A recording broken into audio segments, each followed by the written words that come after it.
नमस्कार। आकाशवाणी से प्रस्तुत है समाचार प्रभात।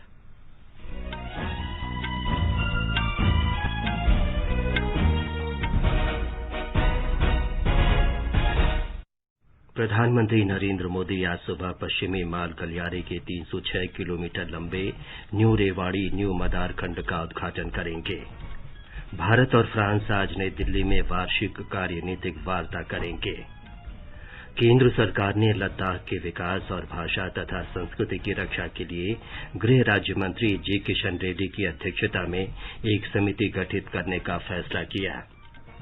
राष्ट्रीय वन्यजीव बोर्ड की स्थायी समिति ने देश में मानव वन्यजीव संघर्ष के प्रबंधन के लिए परामर्श को मंजूरी दी। भारत ने संयुक्त राष्ट्र सुरक्षा परिषद में अफ्रीकी देशों का पर्याप्त प्रतिनिधित्व न होने के मुद्दे पर विचार करने को कहा। अमेरिकी राष्ट्रपति डोनाल्ड ट्रंप के समर्थकों के कैपिटल बिल्डिंग पर धावा बोलने के बाद वाशिंगटन में कर्फ्यू लगाया गया और भारत और ऑस्ट्रेलिया के बीच सिडनी में तीसरे क्रिकेट टेस्ट मैच का खेल वर्षा के कारण स्थगित। समाचार प्रभात में देवेंद्र त्रिपाठी के साथ मैं विमलेंदु पांडे। कोविड महामारी के खिलाफ देश एकजुट होकर लड़ रहा है। आप भी हमारे साथ सुरक्षा और बचाव के 3 आसान एहतियाती उपायों का संकल्प लें। मास्क पहनें, 2 गज दूरी है जरूरी, सुरक्षित दूरी बनाए रखें और हाथ और मुंह साफ रखें। अब समाचार विस्तार से। प्रधानमंत्री नरेंद्र मोदी आज पश्चिमी माल गलियारे के 306 किलोमीटर लंबे न्यू मदार न्यू रेवाड़ी खंड का शुभारंभ करेंगे। वे न्यू अटेली से न्यू किशनगढ़ के लिए डबल स्टैक 1.5 किलोमीटर लंबी कंटेनर रेलगाड़ी को झंडी दिखाकर रवाना भी करेंगे। इस अवसर पर राजस्थान और हरियाणा के राज्यपाल और मुख्यमंत्री तथा रेल मंत्री पीयूष गोयल भी उपस्थित रहेंगे।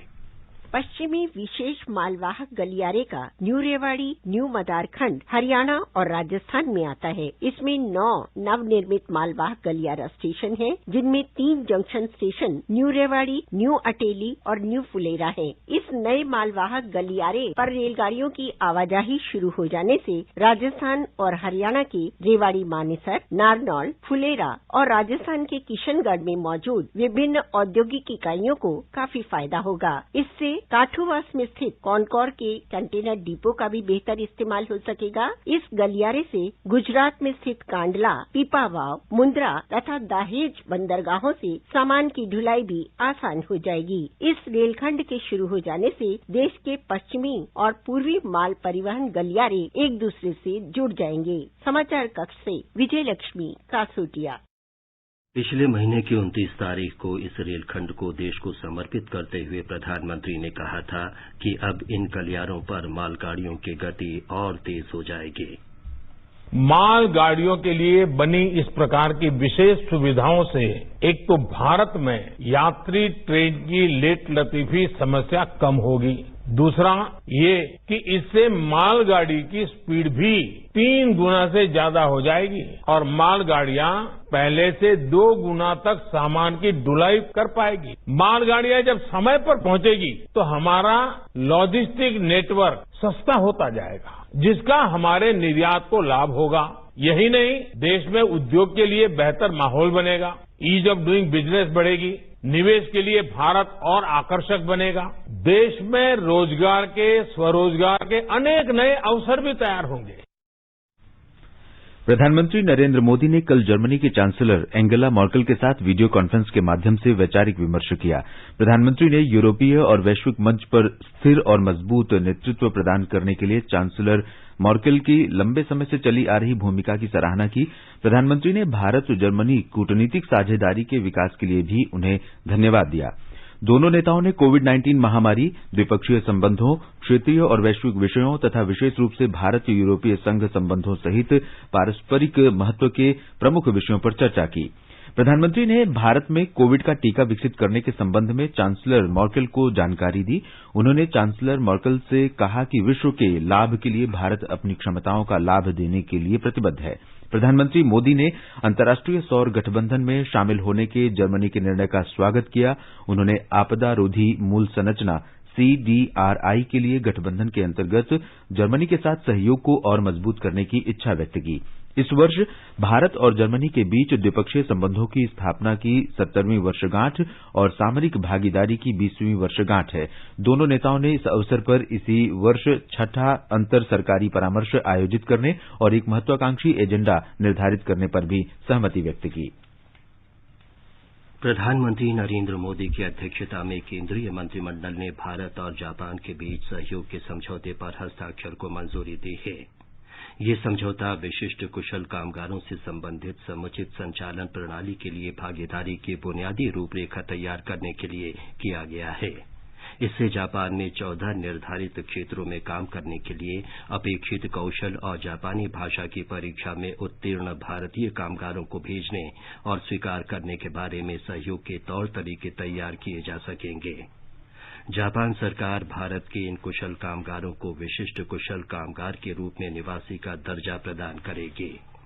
भारत और फ्रांस के बीच आज नई दिल्ली में वार्षिक कार्यनीतिक वार्ता होगी। भारतीय प्रतिनिधिमंडल का नेतृत्व राष्ट्रीय सुरक्षा सलाहकार अजीत डोभाल करेंगे, जबकि फ्रांस के प्रतिनिधिमंडल का नेतृत्व वहां के राष्ट्रपति के राजनयिक सलाहकार इमैनुअल बोनने करेंगे। विदेश मंत्रालय के वक्तव्य में कहा गया है कि दोनों देश द्विपक्षीय और वैश्विक मुद्दों पर व्यापक चर्चा करेंगे। इमैनुअल बोनने भारत के अन्य विशिष्ट लोगों से भी मुलाकात करेंगे।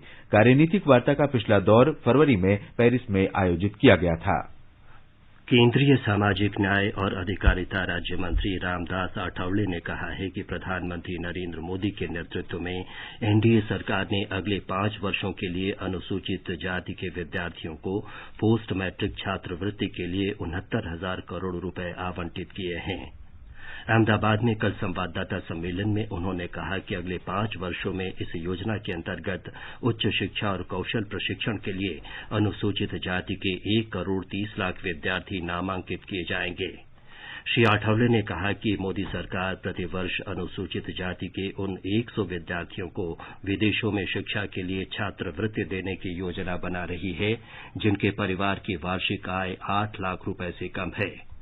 उन्होंने कहा कि मोदी सरकार सुगम्य भारत अभियान के अंतर्गत 2 करोड़ 67 लाख दिव्यांगजनों के लिए कई योजनाएं भी चला रही हैं। इनमें से 32 लाख दिव्यांगजन गुजरात के हैं। गृहमंत्री अमित शाह ने कहा है कि सरकार लद्दाख के विकास और लद्दाख की भूमि, संस्कृति और संरक्षण के लिए प्रतिबद्ध है। कल नई दिल्ली में लद्दाख के 10 सदस्यीय प्रतिनिधिमंडल ने श्री अमित शाह से मुलाकात की। सभी प्रतिनिधियों ने लद्दाख की कठिन भौगोलिक परिस्थितियों और सामरिक महत्व को देखते हुए भाषा, संस्कृति और भूमि के संरक्षण, लद्दाख के लोगों की भागीदारी और रोजगार की सुरक्षा तथा जनसांख्यिकी में बदलाव के संबंध में अपनी चिंता व्यक्त की। गृहमंत्री ने कहा कि लद्दाख को केंद्र शासित प्रदेश का दर्जा देकर प्रधानमंत्री मोदी के नेतृत्व में सरकार ने लद्दाख के लोगों की लंबे समय से लंबित मांगों के प्रति अपनी प्रतिबद्धता को पूरा किया है। बैठक के दौरान ये निर्णय लिया गया कि लद्दाख की भाषा, संस्कृति और भूमि के संरक्षण से संबंधित मुद्दों का उचित समाधान तलाशने के लिए गृह राज्यमंत्री जी किशन रेड्डी के नेतृत्व में एक समिति का गठन किया जाएगा। समिति में प्रतिनिधिमंडल के वे सदस्य शामिल होंगे जो कल गृहमंत्री से मिले थे। इसके अलावा लद्दाख स्वायत्त पर्वतीय परिषद के सदस्य और भारत सरकार तथा लद्दाख प्रशासन के प्रतिनिधित्व करने वाले पदेन सदस्य भी इस समिति में शामिल होंगे। वित्त मंत्री निर्मला सीतारामन ने कल नई दिल्ली में नेशनल इंफ्रास्ट्रक्चर पाइपलाइन एनआईपी के कार्यान्वयन की प्रगति की समीक्षा की। बैठक का उद्देश्य एनआईपी परियोजना की प्रगति, अब तक हुए खर्च और परियोजना के कार्यान्वयन में तेजी लाने के लिए उठाए जा रहे कदमों पर चर्चा की गई। एनआईपी परियोजना के काम की निगरानी और तेजी लाने के लिए वित्त मंत्री के विभिन्न मंत्रालयों और विभागों के साथ ये दूसरी समीक्षा बैठक थी। श्रीमती सीतारामन ने कहा कि एनआईपी का उद्देश्य नागरिकों को विश्व स्तरीय बुनियादी सुविधा प्रदान करने के लिए सरकार की पहल का एक हिस्सा है। उन्होंने जल संसाधन विभाग और स्वास्थ्य मंत्रालय को निर्देश दिया कि सभी एनआईपी परियोजनाओं को प्रभावी ढंग से समय पर लागू करें तथा राज्य सरकारों और अन्य मंत्रालयों के साथ अनसुलझे मुद्दों का त्वरित समाधान सुनिश्चित करें। दूरसंचार विभाग ने कल 700 megahertz, 800 megahertz, 900 megahertz, 1800 megahertz, 2100 megahertz और 2300 मेगाहर्ट्ज तथा 2500 मेगाहर्ट्ज बैंड में स्पेक्ट्रम की नीलामी के लिए आवेदन आमंत्रित करते हुए नोटिस जारी किया। नीलामी में भाग लेने के लिए आवेदन जमा करने की अंतिम तिथि अगले महीने की 5 तारीख है। संचार मंत्रालय ने कहा है कि नीलामी इस वर्ष 1 मार्च से ऑनलाइन शुरू की जाएगी। नीलामी वाले स्पेक्ट्रम की वैधता 20 वर्ष होगी। रक्षा राज्य मंत्री श्रीपद यसो नाइक कल नई दिल्ली में आयोजित एक समारोह में थल सेना प्रमुख जनरल मनोज मुकुंद नरवणे को 1,00,000वां बुलेट प्रूफ जैकेट प्रदान किया। इस अवसर पर श्री नाइक ने कहा कि सरकार अपने सैनिकों के बहुमूल्य जीवन की रक्षा के लिए प्रतिबद्ध है।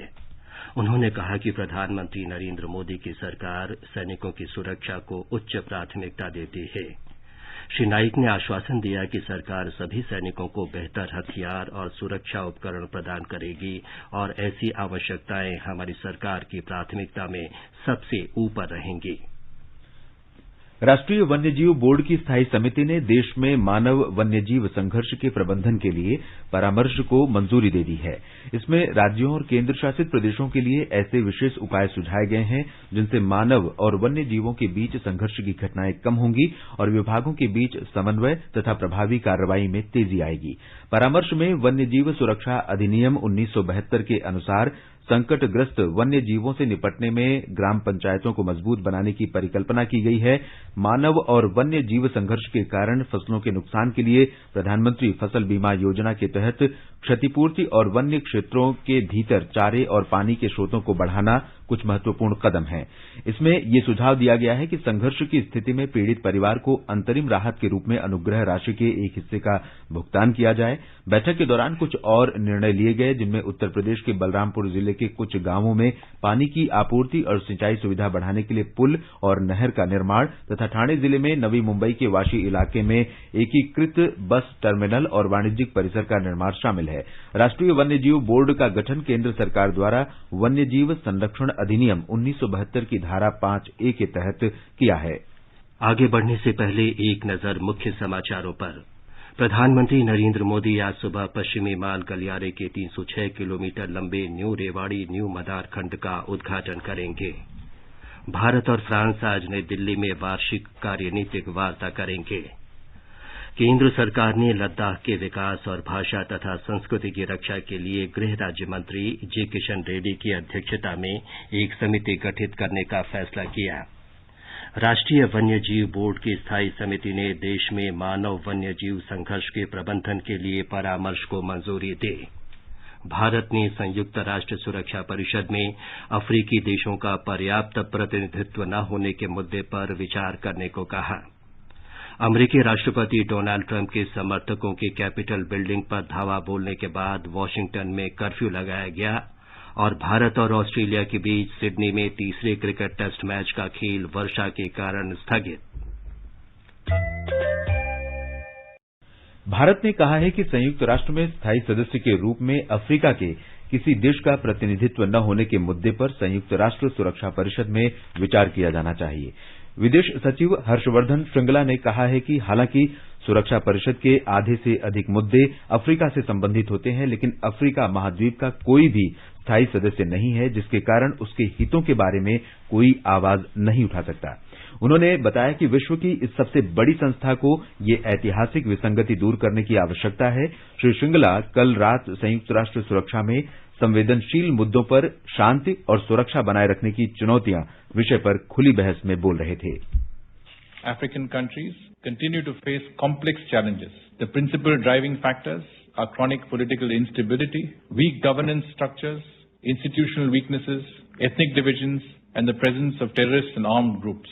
The bonds between India and Africa have been forged over several centuries. India welcomes the evolution and rise of Africa as a key factor in the contemporary world. We are committed to supporting African countries in this endeavor as per African priorities and without conditionality. India will continue to support Africa's aspirations and work towards empowering Africa for a future that is founded on the principles of inclusivity, sustainability, transparency, and socio-economic development with dignity and respect.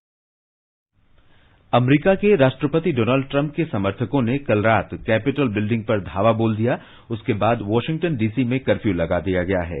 उस समय अमेरिकी संसद में नवनिर्वाचित राष्ट्रपति Joe Biden को चुनाव में विजेता प्रमाणित करने पर बहस हो रही थी। प्रदर्शनकारियों ने कैपिटल बिल्डिंग में घुसने की कोशिश की।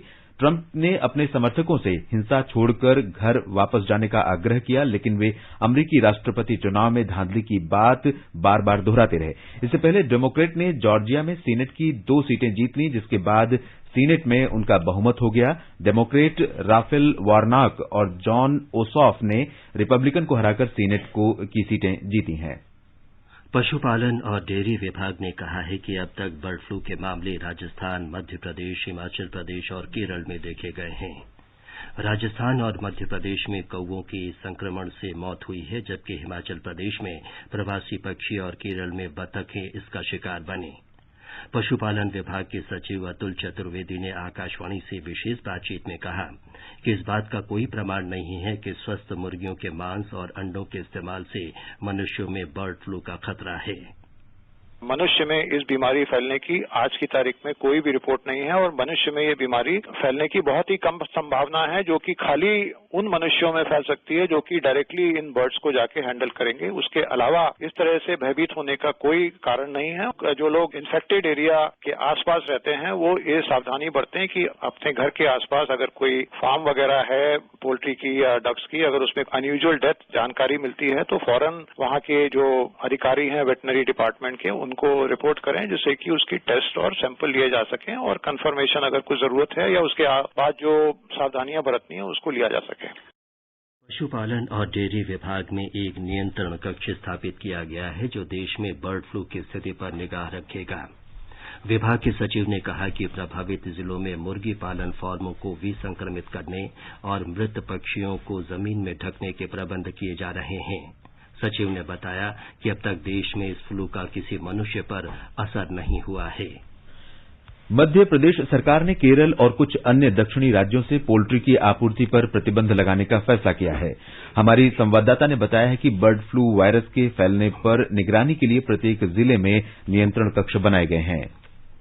H5N8 वायरस अब तक सिर्फ कौवों में पाया गया है। राज्य में अब तक मुर्गियों में अप्राकृतिक मृत्यु की सूचना नहीं है। मुख्यमंत्री शिवराज सिंह चौहान ने निर्देश दिया है कि मुर्गियों में बर्ड फ्लू की रोकथाम के लिए भी प्रयास हर संभव होने चाहिए, भले ही ऐसा कोई लक्षण मुर्गियों में न पाया गया हो। प्रदेश में आवश्यक एहतियाती कदम उठाए जा रहे हैं। पशुपालन विभाग और संबद्ध विभाग सतर्क हैं। बर्ड फ्लू की दैनिक स्थिति से भारत सरकार को अवगत कराया जा रहा है। जिला प्रशासन जिलों में जलाशयों, पोल्ट्री फार्मों और पोल्ट्री बाजारों की बारीकी से निगरानी कर रहा है। पोल्ट्री किसानों और व्यापारियों को बर्ड फ्लू की रोकथाम के बारे में आवश्यक जानकारी दी जा रही है। कौवे या मुर्गियों की बीमारी या अप्राकृतिक मृत्यु के बारे में सूचना पर तत्काल नमूने एकत्र किए जा रहे हैं। संक्रमित स्थानों को सैनिटाइज किया जा रहा है। पूजा पीवर्धन, आकाशवाणी समाचार, भोपाल। कुछ राज्यों में बर्ड फ्लू फैलने के बाद आंध्र प्रदेश सरकार ने अलर्ट जारी करते हुए पशुपालन अधिकारियों से कहा है कि वे प्रवासी पक्षियों और पोल्ट्री पर निगरानी रखें ताकि उनमें बीमारी के लक्षणों का पता लगाया जा सके। वन अधिकारी सभी पक्षी अभयारण्यों में प्रवासी पक्षियों पर कड़ी नजर रखे हुए हैं। आंध्र प्रदेश में कोलेरू, कोरिंगा, तेली नीलापुरम, तेली कुंची, नेलापट्टू, पुल्लिकट, उपलापडू तथा अन्य स्थानों के पक्षी अभयारण्यों पर कड़ी नजर रखी जा रही है। राज्य सरकार भी इस पर निगरानी कर रही है। पशुपालन विभाग के निदेशक डॉक्टर अमरेंद्र कुमार ने स्पष्ट किया है कि आंध्र प्रदेश में बर्ड फ्लू नहीं है और लोगों को चिंता करने की बात नहीं है। सभी राज्यों और केंद्र शासित प्रदेशों में कल कोविड वैक्सीन का एक देशव्यापी पूर्वाभ्यास किया जाएगा। स्वास्थ्य मंत्रालय ने कहा है कि इस अभियान से सभी राज्यों और केंद्र शासित प्रदेशों के प्रत्येक जिले में वैक्सीन के वितरण के लिए कुशल योजना और प्रबंधन सुनिश्चित किया जा सकेगा। मंत्रालय के अनुसार केंद्र सरकार देश भर में कोविड वैक्सीन के वितरण के लिए जोर शोर से काम कर रही है। हाल ही में भारत के औषधि महानियंत्रक ने 2 कोविड टीकों के आपात उपयोग की अनुमति दी है। संपूर्ण टीकाकरण प्रक्रिया को सुविधाजनक बनाने के लिए स्वास्थ्य मंत्रालय द्वारा वैक्सीन के भंडार की वास्तविक जानकारी, उनके भंडारण के तापमान और कोविड वैक्सीन के लाभार्थियों के व्यक्तिगत आकलन के लिए एक सॉफ्टवेयर कोविन विकसित किया गया है। ये सॉफ्टवेयर टीकाकरण सत्रों के संचालन में सभी स्तरों पर कार्यक्रम प्रबंधकों की सहायता करेगा। उपयोगकर्ताओं के तकनीकी प्रश्नों के लिए 24 घंटे काम करने वाला एक कॉल सेंटर भी बनाया गया है। कोविड टीकाकरण अभियान शुरू करने के लिए सिरिंज और अन्य सामान की पर्याप्त आपूर्ति के साथ शीत भंडारण की बुनियादी व्यवस्था भी सुनिश्चित की गई है। उत्तर प्रदेश में कोविड टीकाकरण का अंतिम पूर्वाभ्यास इस महीने की 11 तारीख को किया जाएगा। इससे पहले 5 जनवरी को कोविड टीके का सफल ट्रायल किया गया था। हमारे संवाददाता ने बताया है कि अंतिम पूर्वाभ्यास में टीकाकरण अभियान के बारे में राज्य सरकार की तैयारियों का जायजा लिया जाएगा। अपर मुख्य सचिव स्वास्थ्य अमित मोहन प्रसाद ने बताया कि ये अभियान प्रदेश में 1500 स्थानों पर चलाया जाएगा। इसका मतलब है कि हर जिले में लगभग 20 केंद्र कोविड वैक्सीनेशन के ड्राई रन के अंतिम दौर के लिए चुने गए हैं। उन्होंने कहा कि पहले चरण में वैक्सीन स्वास्थ्य कर्मियों को लगाई जाएगी। इस बीच मुख्यमंत्री योगी आदित्यनाथ ने सभी अधिकारियों से कोविड टीकाकरण को लेकर सभी तैयारियों को समयबद्ध तरीके से पूरा करने के निर्देश दिए हैं। उन्होंने कहा कि पहले चरण के ड्राई रन के टारगेट ग्रुप का डाटा तैयार कर लिया गया है और अब दूसरे चरण के टारगेट ग्रुप का डाटा प्राथमिकता के आधार पर तैयार किया जाना चाहिए। मुख्यमंत्री ने कहा कि प्रदेश में कोविड टीकाकरण केंद्र सरकार के दिशा निर्देशों के मुताबिक ही किया जाएगा। सुशील चंद्र तिवारी, आकाशवाणी समाचार, लखनऊ।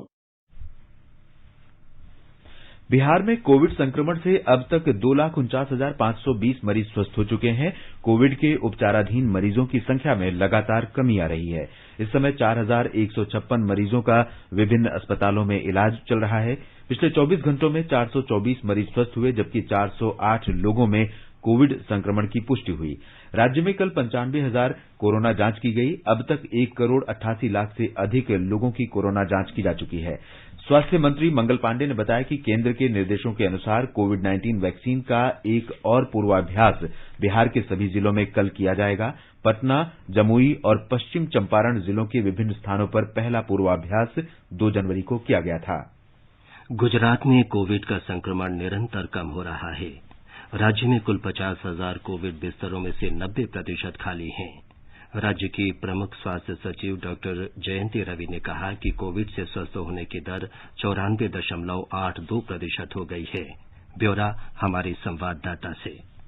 गुजरात में पिछले 24 घंटों में संक्रमण के 865 नए मामले सामने आए। राज्य में अब तक 2,49,246 मामले सामने आ चुके हैं, जिसमें से 2,36,323 मरीज ठीक हो चुके हैं। कल 897 मरीजों के ठीक होने के साथ अस्पतालों से छुट्टी दी गई। राज्य में अब तक 99,55,000 से अधिक लोगों का कोविड-19 के लिए परीक्षण किया जा चुका है। संक्रमण के सबसे अधिक 139 नए मामले कल अहमदाबाद में दर्ज हुए, जबकि सूरत में 124 मामले सामने आए। राज्य में इस वक्त 8,594 सक्रिय मामले हैं, जिसमें से 60 मरीजों को वेंटिलेटर पर रखा गया है। योगेश पंड्या, आकाशवाणी समाचार, अहमदाबाद। ओडिशा सरकार ने सभी जिलाधिकारियों और निगम आयुक्तों से कोविड टीकाकरण के लिए स्थानों की पहचान करने को कहा है। उन्होंने 3,28,000 स्वास्थ्य कर्मियों को वैक्सीन देने के लिए टीकाकरण, निगरानी और रखरखाव स्थल के बारे में जानकारी मांगी है। आंध्र प्रदेश में अब तक 1,21,05,121 लोगों की रिकॉर्ड कोरोना जांच की जा चुकी है। पिछले 24 घंटे में कुल 289 लोगों में कोरोना संक्रमण की पुष्टि हुई। राज्य में कोविड से स्वस्थ होने की दर 98.86% हो गई है। कल 428 मरीज कोरोना से स्वस्थ हुए और उन्हें विभिन्न अस्पतालों से छुट्टी दी गई। असम में कोविड टीकाकरण का पूर्वाभ्यास कल से पूरे राज्य में किया जाएगा। स्वास्थ्य विभाग के वरिष्ठ अधिकारियों ने बताया कि शुरू में कामरूप मेट्रो, नलबाड़ी और शोणितपुर जिलों में टीकाकरण का पूर्वाभ्यास किया जाएगा। उसके बाद राज्य के सभी 33 जिलों में पूर्वाभ्यास किया जाएगा। हमारे संवाददाता ने बताया कि प्रत्येक जिले में 3 स्वास्थ्य संस्थानों में ये पूर्वाभ्यास चलाया जाएगा। इसके लिए प्रत्येक केंद्र पर कुल 25 लाभार्थियों को आमंत्रित किया जाएगा। इसके लिए कल से 12,000 नर्सों तथा स्वास्थ्य कर्मियों को 3 दिन का प्रशिक्षण दिया जाएगा। स्वास्थ्य कार्यकर्ता, आशा और आंगनबाड़ी सहित अब तक 1,75,000 अग्रिम पंक्ति के कार्यकर्ताओं ने कोविड टीकाकरण अभ्यास के लिए अपना पंजीकरण कराया है। न्यायमूर्ति हेमा कोहली को आज तेलंगाना उच्च न्यायालय के मुख्य न्यायाधीश के रूप में शपथ दिलाई जाएगी। राज्यपाल डॉक्टर तमिलसाई सुंदरराजन हैदराबाद में राजभवन के लॉन में एक समारोह में पद की शपथ दिलाएंगे। न्यायमूर्ति हेमा कोहली दिल्ली उच्च न्यायालय में न्यायाधीश थीं। वे तेलंगाना उच्च न्यायालय में पहली महिला मुख्य न्यायाधीश हैं। तेलंगाना उच्च न्यायालय के वर्तमान मुख्य न्यायाधीश आरएस चौहान को झारखंड उच्च न्यायालय का मुख्य न्यायाधीश नियुक्त किया गया है। और अब एक नजर आज के मौसम पर।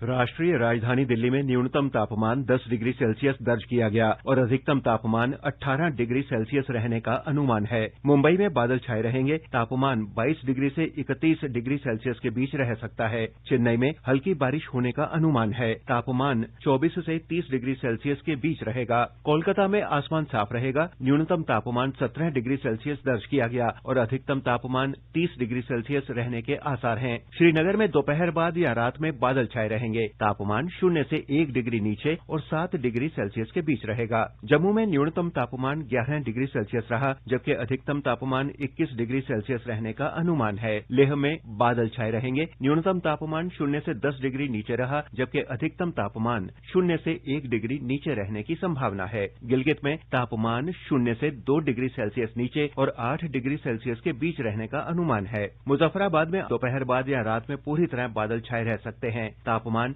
4 और 15 डिग्री सेल्सियस के बीच रहने की संभावना है। समाचार कक्ष से अरुण होरा। ये समाचार हमारी वेबसाइट newsonair.com/hindi पर भी उपलब्ध हैं। और देवेंद्र, अब ये बताएं कि आज के समाचार पत्रों में क्या विशेष है। जी विमलेंदु, उत्तर प्रदेश और उत्तराखंड में लव जिहाद कानून पर रोक लगाने से सुप्रीम कोर्ट का इनकार अखबारों की बड़ी खबर है। अमर उजाला की सुर्खी है, कानून पर रोक नहीं, सुनवाई को तैयार। किसान आंदोलन पर हिन्दुस्तान की सुर्खी है, उच्चतम न्यायालय में 11 जनवरी को मामले पर होगी सुनवाई। हिन्दुस्तान की सुर्खी है, पूरे देश में टीकाकरण का दूसरा पूर्वाभ्यास कल से, 3 लाख लोग हिस्सा लेंगे। जनसत्ता लिखता है, कल तक 41 जगहों पर पहुंचेगी टीके की खुराक। केंद्रीय स्वास्थ्य मंत्री डॉक्टर हर्षवर्धन ने लोगों को कोविन नाम के किसी मोबाइल ऐप को डाउनलोड करने और उस पर सूचना साझा करने के खिलाफ सतर्क रहने को कहा। पत्र का कहना है, अमेरिका और यूरोप में कोरोना संक्रमण की तबाही से नई मुश्किल। अमेरिका में एक दिन में रिकॉर्ड 3,936 लोगों की मौत, ब्रिटेन में 60,000 से ज्यादा नए मामले।